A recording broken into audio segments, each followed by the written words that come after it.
नमस्कार। कथा और कहानियों के लिए हमारे चैनल कनक ज्ञान को सब्सक्राइब करें, नोटिफिकेशन बेल को दबा दें ताकि आपको हमारी आने वाली नई वीडियो की नोटिफिकेशन फ़ौरन मिल सके। राधे राधे भक्तों, दोस्तों, ये कथा बहुत ही हास्यप्रद भी है और ज्ञानवर्धक भी है। गौर से सुनकर लाइक जरूर करें। आज की कथा है राजा ने किया लड़की से विवाह, राजा के लड़के ने किया माँ से विवाह। ये कैसा रिश्ता? आइए कथा को गौर से सुने। किसी नगर में मांडलिक नाम का राजा राज करता था। उसकी पत्नी का नाम चंडवती था। वह मालव देश के राजा की लड़की थी। उसके लावण्यवती नाम की एक कन्या थी। जब वह विवाह के योग्य हुई तो राजा के भाई बंधुओं ने उसका राज्य छीन लिया और उसे देश निकाला दे दिया। राजा रानी और कन्या को साथ लेकर मालव देश को चल दिया।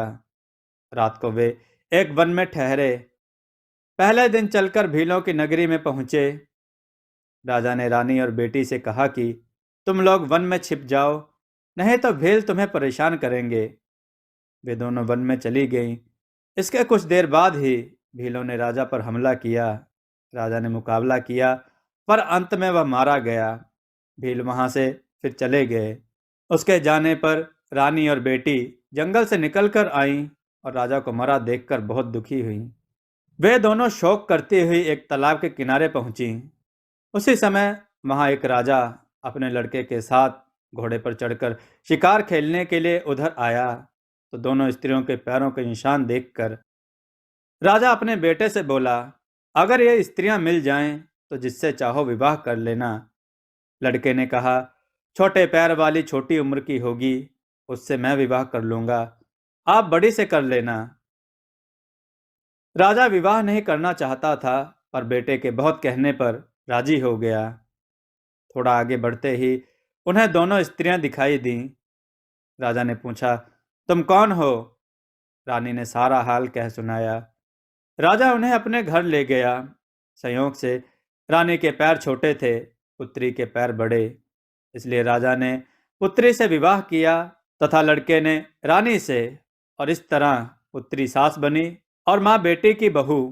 उन दोनों के आगे चलकर कई संतानें हुईं। इतना कहकर बैताल बोला, राजन, बताइए माँ बेटी के जो बच्चे हुए उनका आपस में क्या रिश्ता हुआ?